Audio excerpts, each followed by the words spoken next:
Let's make avocado egg protein bowls with the 5-ingredient diabetic diet cookbook for beginners, which you can get on Amazon, linked below. Check it out for yourself. For this recipe, we will need 6 large eggs, hard or soft boiled. I hard boiled mine in the Instant Pot with the 5-5-5 method, which is 5 minutes in the Instant Pot cooking, 5 minutes slow release, 5 minutes in a ice water bath. But you can also buy them at the store if you want to make your life a little easier. 2 medium avocados, 2 cups cooked quinoa. I cooked mine ahead of time last night. 1 cup of cottage cheese, use whatever brand you can get your hands on, and 1 cup of diced tomatoes. Let's put one of these bowls together. We're going to start out with 1/2 of a cup of quinoa. There you go.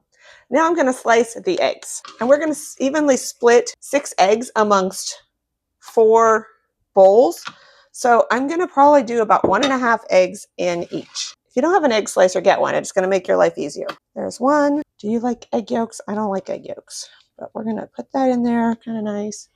And another 1/2 of 1. There's 1/2 for another bowl. There we go. We're going to add 1/2 of an avocado to each bowl. I have sliced my avocado in the skin, and I'm just going to kind of round it out with a spoon so that it's diced. And put that right into my bowl. That's where we're at so far. Now we just have to add the tomatoes. We are going to add 1/4 of a cup of tomatoes. I'm going to put those right here. And then I'm going to put the cottage cheese right kind of in the middle. If you don't like cottage cheese, you can put this in your blender and make it smooth. That's probably what I should do. 1/4 of a cup of cottage cheese right there in the middle. Everything fits nice together like a little puzzle. It's so cute. There we have it. Our avocado egg protein bowl. Super simple. Follow me for more. Like and subscribe. Check this out for yourself. See you next time.